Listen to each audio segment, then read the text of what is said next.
Thing is, what is ARP? ARP is basically an address resolution protocol that helps a device to obtain the MAC address of another device in its broadcast domain. So that's the key point to note here, that ARP will never cross the broadcast domain because it's a broadcast packet at layer 2.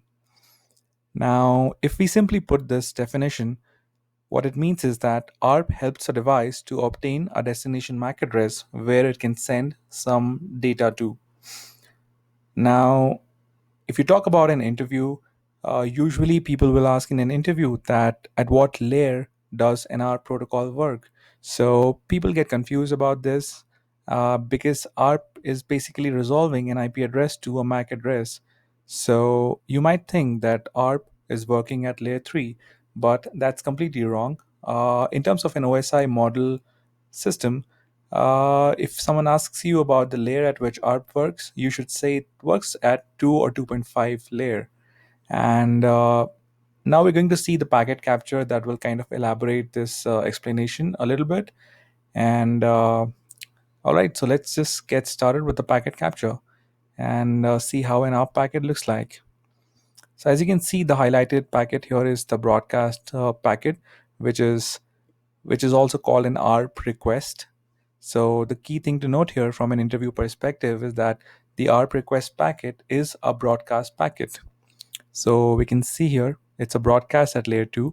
The destination is a broadcast, and the source is the MAC address of the device, which is the laptop in my case. And this laptop is trying to query within the layer 2 network that which device owns the 10.0.0.32 IP address. And for that query, this is the ARP header that is attached with the layer 2 frame. And the ARP header looks something like this. The type of this is Ethernet. Uh, Protocol type is IPv4, and this is where it gets confusing. That you may think it's a layer 3 packet, but yeah, this is a header which is just on top of the layer 2 frame, layer 2 header. But this is not a layer 3 header. It's just a layer 2.5 because it sits between the layer 2 and the layer 3.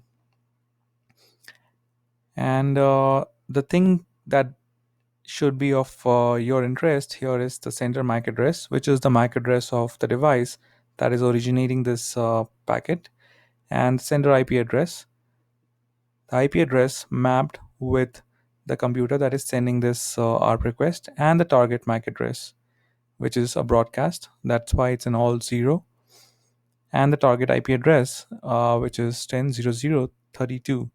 And based on this, the device that is receiving this packet will understand that this ARP request is meant for this device. So this is the ARP response.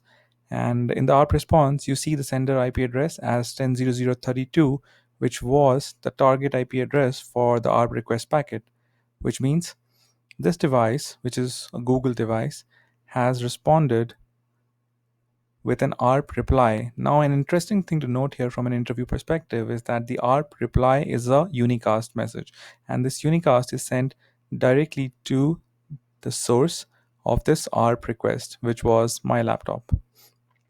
So, the important takeaway here is that the ARP reply is a unicast packet.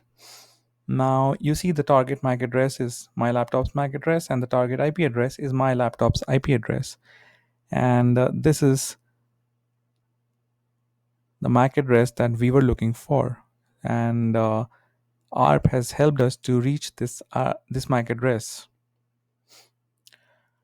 All right, guys, I hope this was clear. This was like a quick nugget about ARP, and I'll try to make more videos around interview questions on ARP and more about different protocols at layer 2 and layer 3. So stay tuned and please subscribe to this channel. Thank you so much.